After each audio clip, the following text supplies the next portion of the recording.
Agora vamos ver como ocorre o transporte de íons no simplasto. O nutriente, para chegar no xilema, tem que entrar na célula. As membranas plasmáticas são as responsáveis pela seletividade na absorção de íons e constitui-se numa barreira efetiva para a difusão de íons para o citoplasma em fluxo ou no sentido contrário, citoplasma para o ELA, espaço livre aparente, ou espaço livre de Donan, que é chamado de efluxo. Os nutrientes atravessam a membrana celular com a ajuda de proteínas transportadoras. Essas proteínas transportadoras é que são responsáveis pelo transporte do nutriente do meio exterior da célula para o meio interior da célula, para o citoplasma. A entrada de nutrientes na célula depende, do seu tamanho, da polaridade e da sua carga. Essas características é que vão ser importantes, para a seletividade do transportador. O transporte de íons no simplasto ele é caracterizado por gasto de energia do metabolismo. É um transporte que a gente chama de transporte ativo, pois tem o gasto de energia. Ele é impulsionado pelas proteínas transportadoras contra um gradiente de concentração. É lento e irreversível. Para se entender o transporte no simplasto, é importante se conhecer a membrana plasmática. Por isso, estou mostrando aqui um esquema mostrando a membrana plasmática com as suas estruturas. Aqui nós temos uma foto de microscopia eletrônica mostrando então a parede celular, de duas células aqui. Nós temos então o citossol e a membrana plasmática. Então, a membrana plasmática é uma fina camada, aqui entre a parede celular e o citoplasma. Essa membrana plasmática, ela é composta, de uma bicamada lipídica e o seu principal constituinte é o fosfolipídico. Então, esse fosfolipídico, que é a junção de um fosfato com glicerol com a região hidrofóbica, forma então o fosfolipídico. Esse fosfolipídico ele é muito importante para a membrana plasmática, pois ele tem uma região hidrofílica, que tem atração pela água, e uma região hidrofóbica. Isso faz com que esses fosfolipídios eles se agrupem, formando então uma camada dupla, onde a sua região apolar ela se organiza para outro fosfolipídico de características semelhantes, sobrando então, onde vai ficar em contato com a água, a solução do meio externo, as duas partes polares dos fosfolipídicos. Então, nós temos então a formação então de uma região, de uma membrana, que tem então a sua parte apolar protegida e a sua parte polar fica em contato com a solução do meio externo e do citoplasma. Essa membrana plasmática, devido então da sua característica, ela é impermeável a qualquer tipo de íons e água em geral. Para passar então íons ou água pela membrana plasmática, precisa de transportadores transmembrana, que no caso da água são as aquaporinas. É claro que pode ocorrer um certo efluxo, um fluxo de água aqui,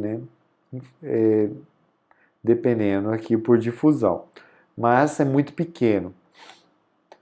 Então nós temos para a água, nós temos as aquaporinas, e para os nutrientes, nós temos as proteínas integrais, que são importantes para o transporte de nutrientes, ácidos orgânicos e outros elementos, né, do meio interno para o meio externo ou do meio externo para o meio interno.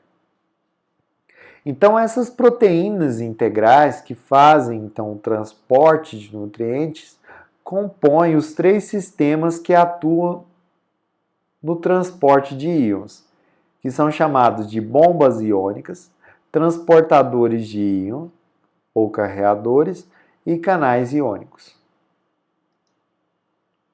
As bombas iônicas, elas compõem o transporte ativo primário, pois elas geram a força eletromotriz devido à diferença de potencial eletroquímico.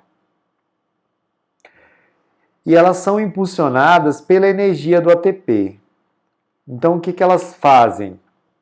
Elas tiram H+ do meio interno e colocam esses H+ e transportam esses H+ para o meio externo, gerando então o gradiente de potencial eletroquímico. Já os carreadores, eles são o transporte ativo secundário, que está acoplado ao transporte primário, então eles aproveitam os carreadores, então eles se aproveitam do gradiente de concentração para transportar os nutrientes do meio externo para o meio interno, ou vice-versa, né? Então eles usam a energia do processo anterior e contam o gradiente de concentração, né, do elemento que vai ser transportado. Já os canais iônicos, eles transportam sempre a favor do gradiente de concentração, né, sem gasto de energia, e são específicos para determinados elementos. Nesse esquema, é possível observar os principais transportadores que ocorrem numa membrana plasmática. Nós temos a bomba de prótons, que compõe então o transporte ativo primário, que faz então o transporte de prótons do citoplasma para o meio externo. Temos os carreadores, que podem ser do tipo sim-porte, antiporte e uniporte. Os carreadores, né, do tipo sim-porte, eles transportam um próton e um íon, que pode ser um cátion ou um ânion, no mesmo sentido.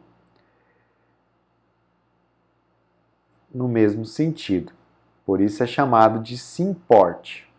Então, eles aproveitam o gradiente de potencial eletroquímico para transportar, então, um íon, né, e junto um próton. Já os carreadores antiporte, eles transportam um próton, né, no caso, e um cátion no sentido contrário ao movimento, né? Por isso são chamados de antiporte. E o sim-porte e o antiporte, os carreadores sim-porte e antiporte, compõem então o transporte ativo secundário.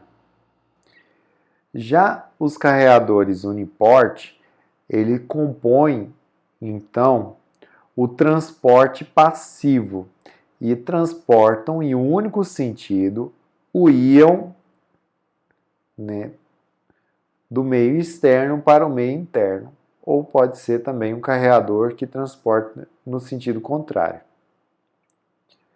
Além dos carreadores, nós temos também na membrana, nós temos também o canal iônico. Então, o canal iônico, ele transporta, né, o íon, por exemplo, aqui o íon potássio, o cátion potássio, do meio externo para o meio interno. E normalmente esse transporte é a favor do gradiente de concentração e compõe então o transporte passivo, né? E esse transporte então ele é sem gasto de energia.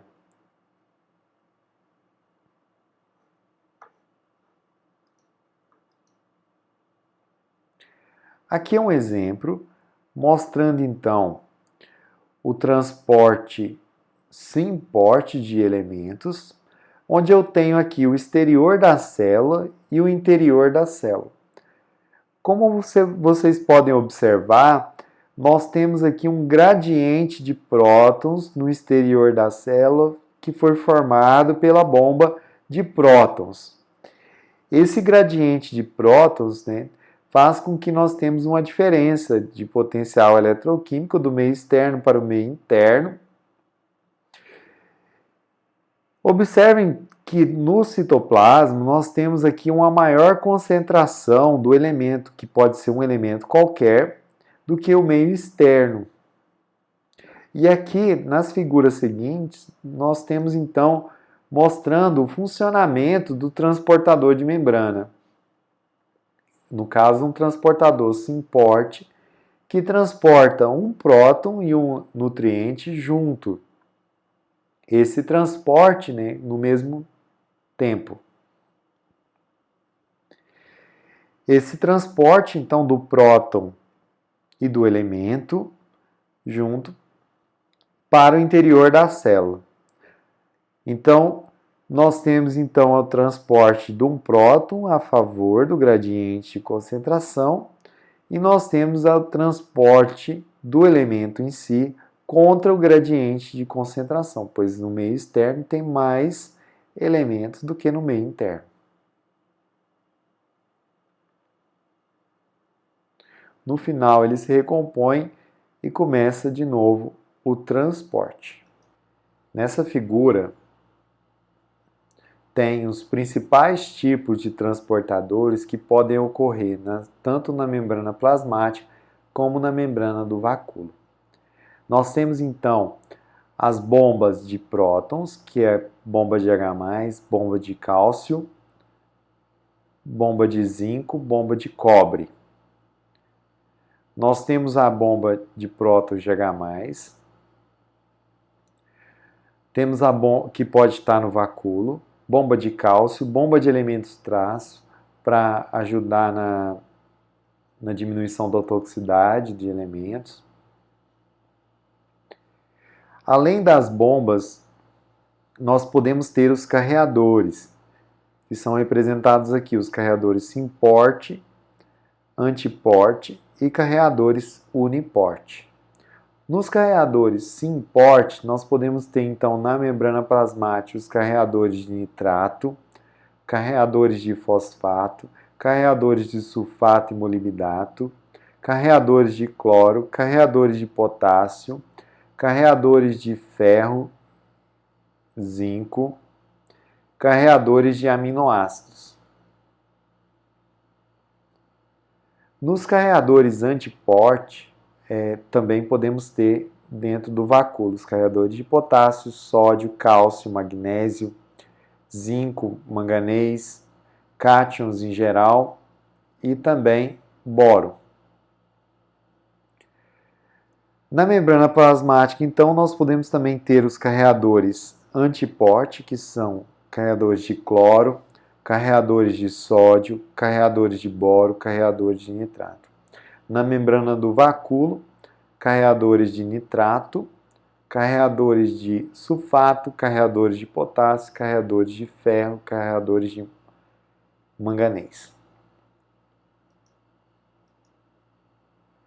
Além dos carreadores antiporte, nós podemos ter também os carreadores uniporte, que podem ser carreadores de magnésio, localizados na membrana do citoplasma, carreadores de ferro, carreadores de zinco, carreadores de cobre aqui, cobre mais 1. Além dos carreadores, nós podemos ter os canais, que são na membrana membrana plasmática, carreador de potássio, carreador de cálcio, carreador de cátions, carreadores de amônio, carreadores de ureia, carreadores de boro, carreadores de potássio para o meio externo, carreadores de cloro para o meio externo e para o meio interno, carreador de ânion, carreador de malato, carreador de citrato. Nós podemos ter o carreador de amônio, de ureia, carreadores na membrana do vacúolo, aminoácidos, tanto para o meio interno como meio externo, carreadores de potássio, carreadores de cálcio e potássio, carreadores de cátion, carreadores de cloro, carreadores de ânion, carreador de ácidos orgânicos. Nessa figura também é possível observar que existe, uma diferença de potencial eletroquímico do meio externo para o meio interno. E além disso, uma diferença de pH. Normalmente o pH do citoplasma ele fica entre 7,2 de unidade. Já o pH do meio externo fica próximo de 5,5, onde tem a melhor absorção de elementos. E o potencial eletroquímico do citoplasma é de menos 120 mV. Já no meio externo, o potencial é menor. No vacúolo, o vacúolo tem um potencial eletroquímico mais ou menos semelhante ao meio externo e um pH também bastante semelhante, onde o pH do vacúolo fica próximo de 5,5 e o gradiente e o potencial eletroquímico ele é de menos 90 mV. O processo de transporte do íon pela membrana é um processo ativo realizado por um transportador de membrana. Por isso, esse processo ele pode ser modelado, e essa modelagem é chamada de cinética de absorção iônica.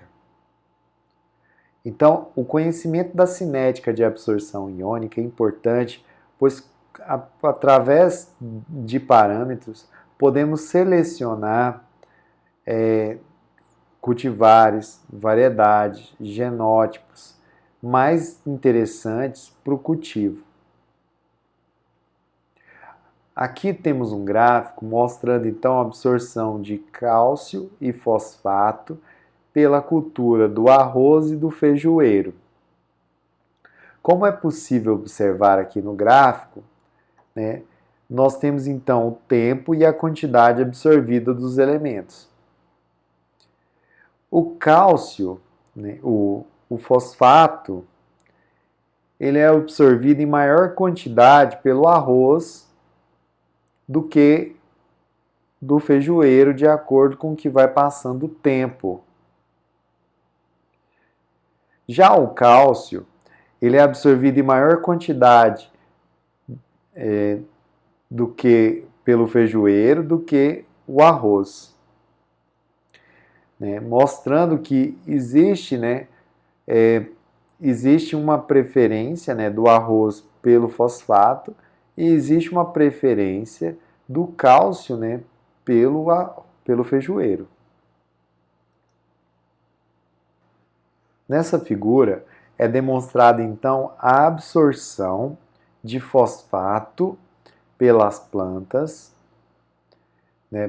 do arroz e do feijoeiro, pela concentração da solução nutritiva. Então é possível observar que o arroz ele absorve maior quantidade de fosfato do que o feijoeiro. Essa absorção, essa forma que é absorvida, é chamada de cinética de absorção. Como vocês podem observar nessa curva, observem que a absorção ela é rápida, ela é muito rápida no início e depois ela estabiliza. Então essa rapidez é porque é o seguinte, A quantidade de elemento que pode ser transportado pela célula ela é limitada pelo número de transportadores. Então, à medida que quando aumenta a concentração, eu vou ocupando os transportadores de membrana. Quando todos os transportadores estão ocupados, nós temos aqui então essa estabilização do transporte.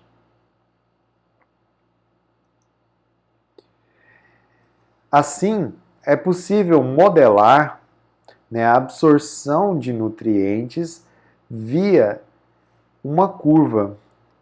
Nós então utilizamos essa equação para modelar a absorção de nutrientes, onde que a velocidade de absorção de nutrientes é igual a Vmax vezes a concentração do elemento na solução nutritiva, dividido pelo Km mais a concentração do elemento na solução nutritiva.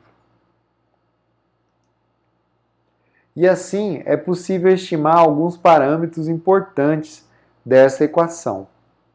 O Vmax, que representa a velocidade máxima de absorção de elemento. E nós temos também o Km, que representa então a concentração no qual a velocidade máxima, no qual equivale a concentração equivalente à metade da velocidade máxima. Temos também aqui para o feijoeiro, né, o Vmax e o Km para o feijoeiro.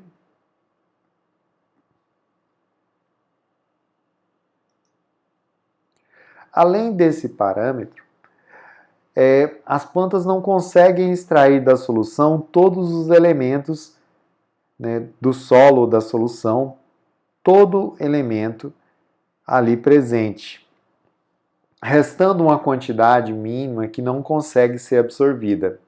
Então a gente chama essa quantidade de quantidade mínima ou concentração mínima, né, C mínimo. Então a partir dessa concentração a planta não consegue mais absorver durante o tempo. E aí então, para melhor representar essa equação, foi inserido então a concentração mínima que a planta consegue absorver na equação de Michaelis-Menten, né, formando então a equação de absorção do elemento dos nutrientes pelas plantas.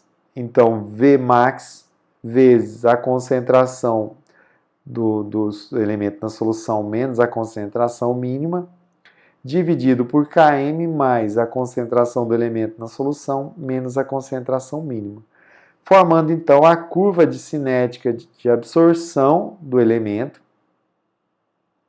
considerando então a concentração mínima do elemento, né? Então nós temos que entender, né, que a planta ela não consegue absorver, tem uma quantidade aqui que ela não consegue absorver, então ela não parte do zero, então ela tem uma quantidade mínima, mesmo que seja muito pequenininha, mas tem essa quantidade mínima que a planta consegue absorver. Assim, é possível então determinar aqueles parâmetros. E a comparação desses parâmetros permite a seleção, né, de plantas mais desejáveis, genótipos mais desejáveis, variedades mais desejáveis.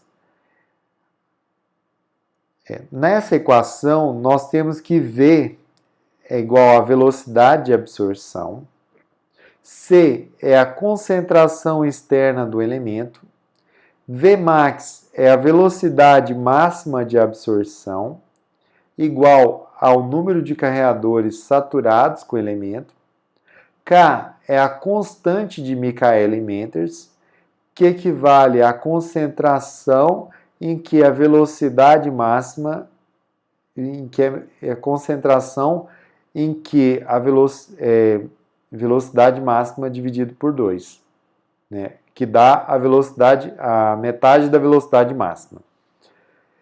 Nós temos também, equivale então à afinidade do carreador pelo elemento. Quanto menor o Km, maior é a afinidade com o elemento. Quanto maior a velocidade máxima, mais rápido a célula tem de transportar o elemento.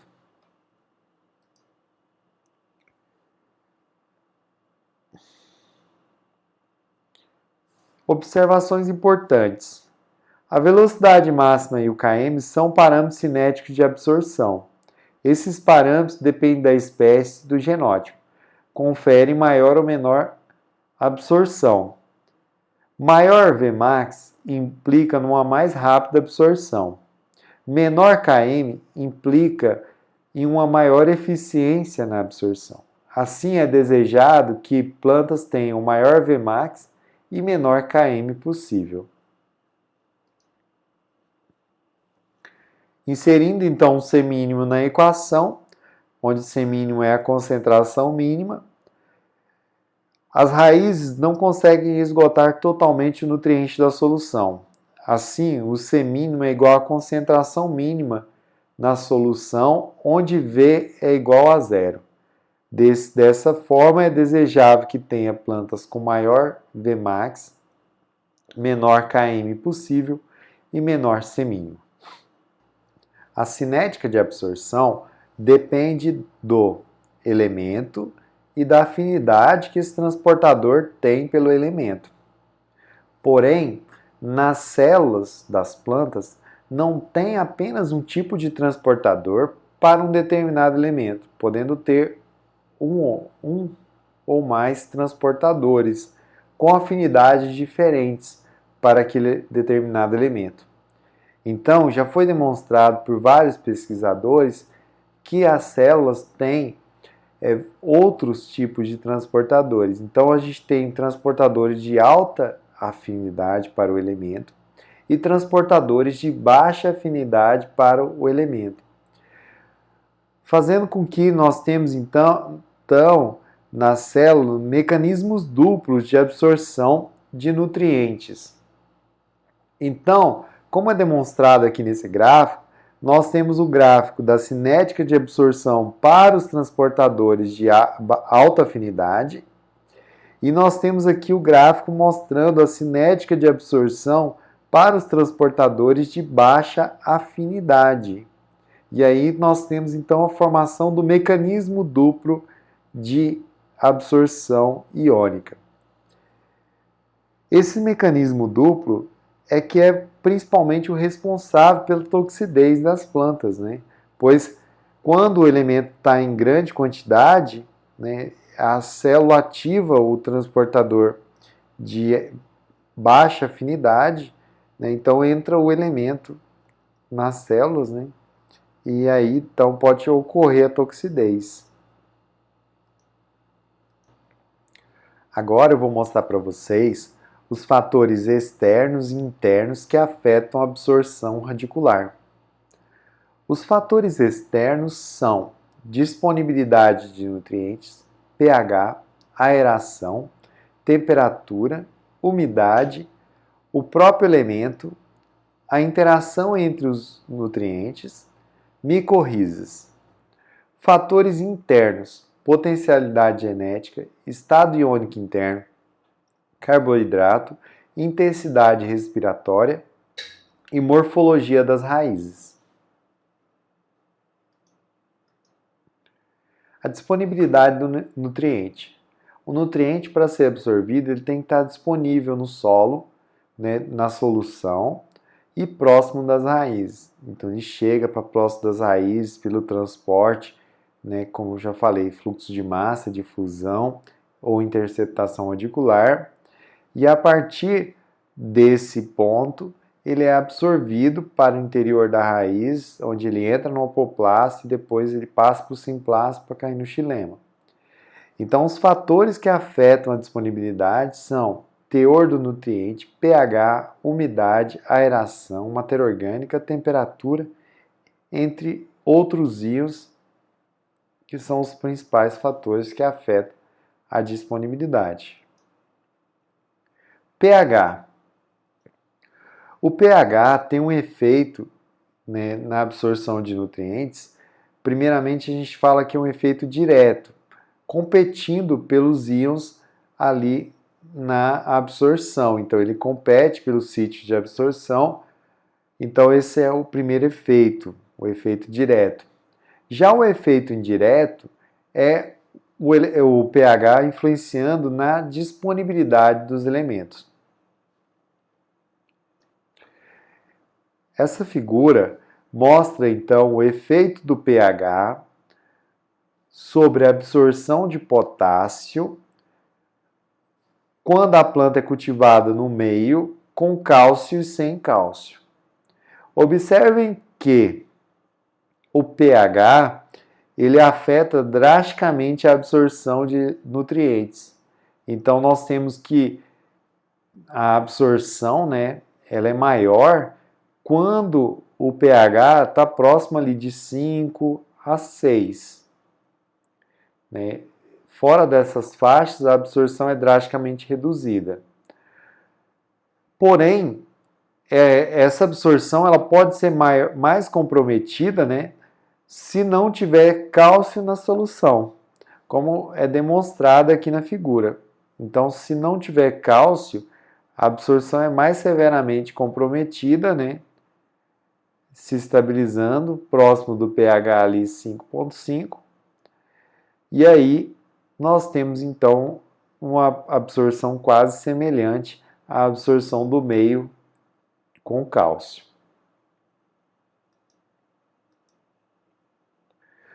O pH afeta então a absorção de nutrientes, pois reduz a disponibilidade dos elementos. A faixa ideal para o cultivo de plantas é um pH entre 6 e 6,5, onde eu tenho a maior disponibilidade de todos os elementos. Como vocês já viram em fertilidade, sabemos que o pH ele influencia aumentando ou reduzindo a disponibilidade dos elementos. E que para os elementos, os macronutrientes, nós temos aqui uma maior disponibilidade próxima do pH neutro.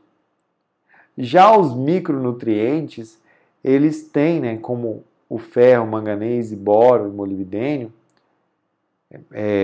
ferro, manganês, boro e zinco, eles têm uma maior disponibilidade em pHs mais ácidos, próximo de 5,5. E o molibdênio tem uma maior disponibilidade em pHs mais básicos, acima de 8,5. Então, para que se consiga uma melhor disponibilidade de todos os elementos, o ideal é que se cultive no solo ou solução com pH próximo daquela região onde eu tenho a maior disponibilidade de todos os elementos.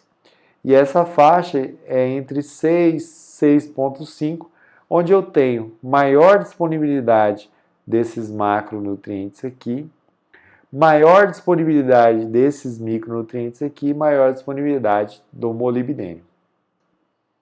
A aeração afeta a absorção de nutrientes, pois atua diretamente na produção da energia metabólica do ATP. Ela influencia diretamente lá na ATPase, na formação do ATP, na redução oxidatória da glicose, etc. Então, ela influencia diretamente na produção de ATP. Além disso, ela também afeta os transportadores de membrana, afetando assim drasticamente a absorção de nutrientes. Por isso é interessante que se tenha uma maior quantidade de oxigênio para que a planta possa ter sua máxima eficiência na absorção de nutriente. Como exemplificado aqui nesse gráfico, onde que acima da tensão de 2, eu tenho ali a máxima eficiência de fósforo pelas raízes.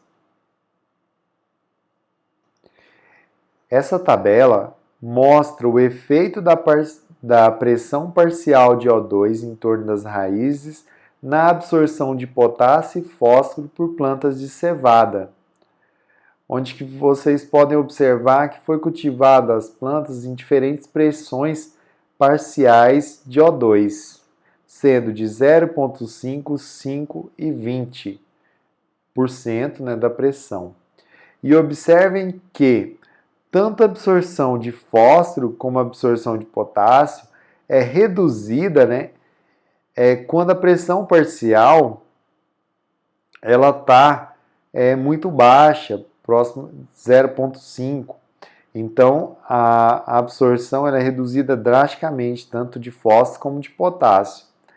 E acima de 20, né, a pressão de 20%, nós temos 100% da absorção de fósforo e de potássio.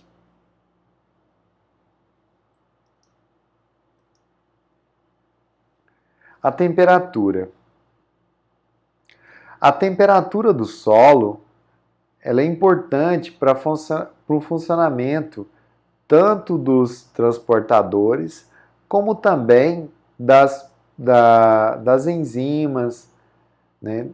Então, por isso, ela afeta drasticamente a absorção de elementos. Por isso, aqui tem um gráfico mostrando o efeito, né, da temperatura na absorção de fósforo e de potássio por raízes frescas de milho. Então é possível observar que em temperaturas muito baixas a absorção ela é reduzida drasticamente, né? Sendo a temperatura ideal próxima de 25 a 30 graus, onde eu tenho a maior eficiência na absorção tanto de fósforo como de potássio, como é exemplificado aqui nessa curva, né? Sendo a absorção de fósforo a curva que tem as bolinhas, e a absorção de potássio a curva que tem os quadradinhos. A curva que tem a bolinha preta é a curva de oxigênio. Então, observa também que a pressão de oxigênio, né, a quantidade de oxigênio, ela aumenta, né? Então, à medida que eu aumento a temperatura, eu aumento a pressão de oxigênio. Por isso também tem um efeito, né, na absorção. A umidade do solo, pois a umidade é importante na solubilização dos nutrientes.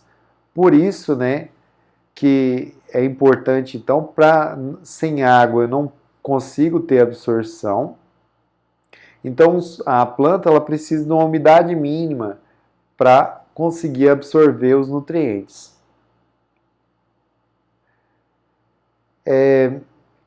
Por isso, né, o transporte de nutrientes é drasticamente afetado pela baixa umidade do solo. Além disso, né, se essa umidade ela for afetada, ou não for, se o transporte de nutrientes ele não for, não suprir a quantidade, a demanda, a planta pode apresentar, né, pode apresentar deficiência, como é o exemplo, por exemplo, da podridão apical do tomateiro. A podridão apical do tomateiro ela é causada pela deficiência de cálcio.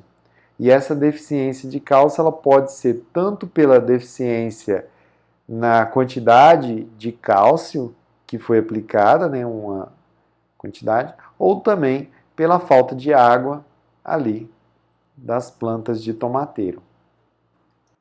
O próprio elemento também afeta a absorção de nutrientes, pois os elementos eles têm velocidades diferentes de absorção. Normalmente os cátions têm maior velocidade de absorção do que os ânions. E entre os cátions, eles também têm diferentes velocidades de absorção. O cátion amônio ele tem maior velocidade de absorção do que o cátion potássio. O cátion potássio tem maior velocidade de absorção do que o cátion sódio. O cátion sódio tem maior velocidade de absorção do que o cátion magnésio e que tem maior velocidade de absorção do que o cátion cálcio. Entre os ânions, o ânion nitrato tem maior velocidade de absorção do que o ânion cloreto, que tem maior velocidade de absorção do que o ânion sulfato, que tem maior velocidade de absorção do que o ânion fosfato. Entre os cátions e ânions, os cátions com carga 1 têm maior velocidade de absorção do que os ânions com carga -1. Os ânions com carga -1 têm maior velocidade de absorção do que os cátions com carga +2, que tem maior velocidade de absorção do que os ânions com carga -2, e os cátions com carga -3 têm maior velocidade de absorção do que os ânions com carga -3. A interação entre os íons também pode afetar a absorção, sendo que pode ocorrer então a inibição ou o sinergismo. A inibição constitui na diminuição da absorção do elemento pela presença de outro. E essa inibição ela pode ser competitiva ou não competitiva. Competitiva é quando a presença do elemento e o inibidor competem pelo mesmo sítio do carreador. Assim, nós temos exemplos da inibição de cálcio ou magnésio pela presença do potássio, de zinco pela presença do cobre, de ferro pela presença do manganês.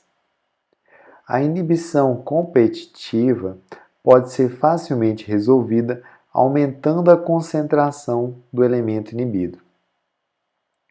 Já a inibição não competitiva é quando o inibidor liga em um sítio diferente do carreador, desativando o mesmo. Um exemplo seria a inibição do zinco pela presença do boro. Já o sinergismo consiste no aumento da absorção do elemento devido à presença do outro. E aí nós temos o exemplo do fósforo com a presença de magnésio. Então, a presença do magnésio aumenta a absorção de fósforo.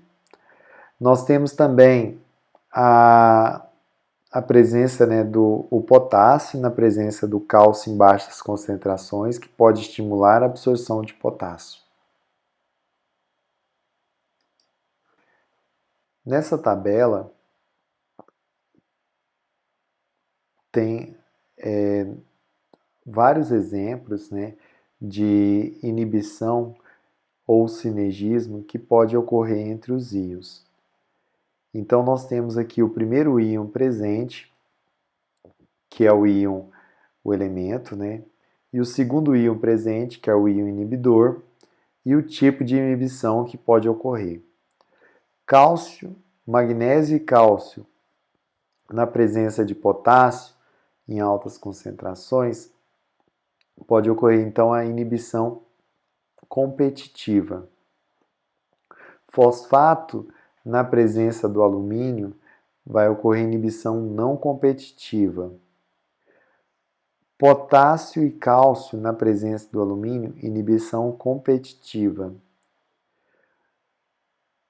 Ácido bórico, na presença de nitrato e amônio, inibição não competitiva. Potássio, na presença do cálcio em altas concentrações, inibição competitiva. Sulfato, na presença de selenato, inibição não competitiva. Sulfato, na presença de cloreto, inibição competitiva. Molibdato, na presença do sulfato, inibição competitiva. Zinco, na presença de magnésio, cálcio, boro, vai ocorrer então, magnésio e cálcio, inibição competitiva. Zinco, na presença de boro, inibição não competitiva. Ferro, na presença de manganês, inibição competitiva.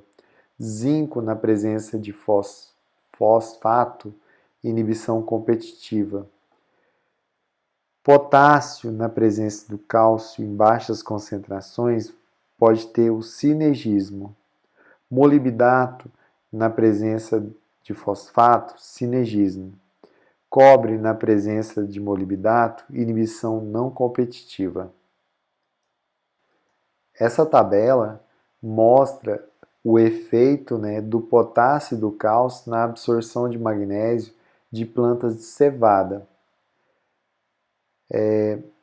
Essa planta, de cevada foi cultivada em uma solução contendo somente o magnésio, via cloreto de magnésio, em uma solução nutritiva contendo cloreto de magnésio e sulfato de cálcio, em uma solução nutritiva contendo cloreto de magnésio, mais sulfato de cálcio, mais cloreto de potássio. Observem que tanto a raiz como a parte aérea, na presença de cálcio e na presença de cálcio e potássio, tiveram redução na absorção do elemento magnésio. Então, a presença, do elemento cálcio reduziu a quantidade de magnésio absorvida, assim como a presença tanto do cálcio como também do potássio, fazendo com que reduza ainda mais a absorção do magnésio. Então, a absorção do magnésio, ela foi drasticamente afetada na planta, pela competição que ocorre entre o cálcio e o potássio pela absorção. E essa competição é chamada de inibição competitiva. Outro fator que afeta a absorção de nutrientes são as micorrizas. As micorrizas são fungos que associam às raízes das plantas, ajudando-as na absorção de nutrientes.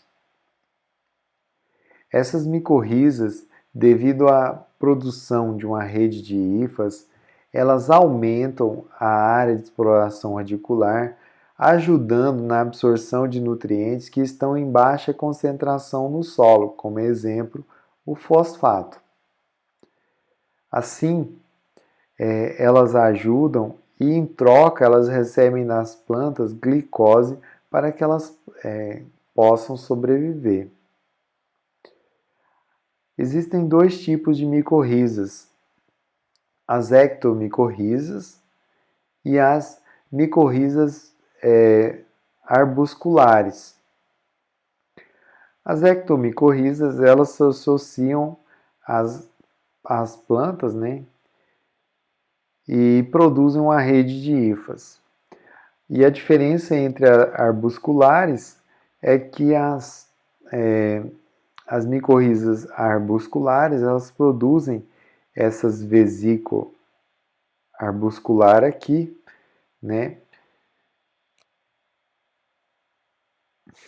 que tem essa característica, então, de produzir essa vesículo arbuscular aqui no interior da célula, chamado de arbúsculo. Nessa tabela, é possível observar o efeito, de uma planta não micorrizada e de uma planta micorrizada nos parâmetros da cinética de absorção de P, onde é possível observar que a micorriza, ela aumenta a velocidade máxima de absorção, ela reduz o Km, a afinidade da planta com o elemento, no caso P, e também reduz o C mínimo, melhorando os parâmetros cinéticos de absorção da planta, fazendo com que essa planta fique mais eficiente na absorção de P. Outro fator que pode afetar a absorção de íons é a potencialidade genética, onde é possível observar que existem plantas, né, por exemplo, diferentes da outra, e algumas são melhores para a absorção dos elementos do que outras, né? Então é possível observar aqui, por exemplo, vamos supor, para o elemento potássio, o milho ele tem uma maior eficiência na absorção de potássio do que o feijão. Já o feijão, ele tem uma maior eficiência na absorção do cálcio. Então essa potencialidade genética, né, ela pode ser, ela tem diferença nos parâmetros cinéticos.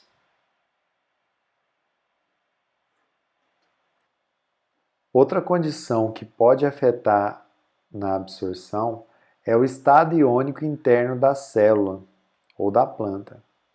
Assim, plantas, né, muito deficitárias do elemento, elas podem ter uma absorção maior do elemento, né, só que elas não podem ser muito grandes, pode ficar muito sem o elemento, senão elas morrem, né? Então ela tem uma quantidade mínima que ela pode ficar. Então, plantas muito deficitárias do elemento, elas têm uma tendência a absorver maiores quantidades. Assim, pode ser observado nessa tabela aqui, onde que foi feito diversos tipos de pré-tratamentos com concentrações das soluções de sulfato, né, partindo da concentração de 0,0005 milimols até 0,5 milimols. E é possível, né, observar que a absorção subsequente em nanomols de enxofre por grama de raiz hora, né, ela aumentou à medida que a concentração de pré-tratamento foi menor, fazendo com que a planta ficasse mais deficiente e ela tivesse uma reação, né, em acumular esse elemento mais rapidamente e em quantidades maiores. Outra condição que pode afetar a absorção de nutrientes é o nível de carboidrato, onde plantas bem nutridas tendem a ter maior eficiência na absorção. Nessa tabela, é possível observar, né, o nível, né, de carboidrato na raiz e a taxa de absorção de cálcio por raiz destacada de cevada. Então, quanto maior era o nível de carboidrato na raiz, maior era a taxa de absorção de potássio, né, como foi observado aqui. À medida que se reduzia o nível de carboidrato, reduzia a taxa de absorção de potássio em nanomols por grama de matéria seca. O que explica essa maior eficiência na absorção com maior nível de carboidratos? Os transportadores, eles dependem de energia metabólica. Então, essa maior energia metabólica, né, devido ao maior nível de carboidratos, reflete numa maior eficiência do transportador. E por último, a morfologia das raízes, né? Como eu já falei, né, as raízes, elas, aqui no caso eu tenho um exemplo de uma microscopia eletrônica de uma raiz. A raiz, então, ela é composta, né, dos pelos radiculares, e esses pelos radiculares, eles são expansões da epiderme, da raiz, e esses pelos radiculares, a sua função é aumentar a área de exploração da raiz, fazendo com que ela tenha maior superfície de absorção de nutrientes, né, e água no solo. Nós temos então da região da raiz, nós temos então a região dos pelos, onde existe na região de maturação, onde eu tenho a maior absorção. Quanto maior a quantidade de pelo eu tenho nas raízes, maior é a absorção. Então, essa morfologia, né, que a planta tem do sistema radicular, quanto mais denso, quanto menores são as raízes, maior presença de raízes laterais, maior é a taxa de absorção de nutriente. Então, o crescimento da raiz, o diâmetro médio das raízes, a quantidade de pelos absorventes, o comprimento médio dos pelos radiculares, a área radicular e a quantidade de raízes laterais são fatores importantes na absorção de nutrientes, que vão aumentar ou reduzir a quantidade de nutriente absorvida. Para a leitura, recomendo vocês a leitura do capítulo 2 do livro de Nutrição Mineral de Plantas, da apostila do curso, e também do capítulo 5 do livro de Nutrição Mineral de Plantas da Sociedade Brasileira de Ciência do Solo.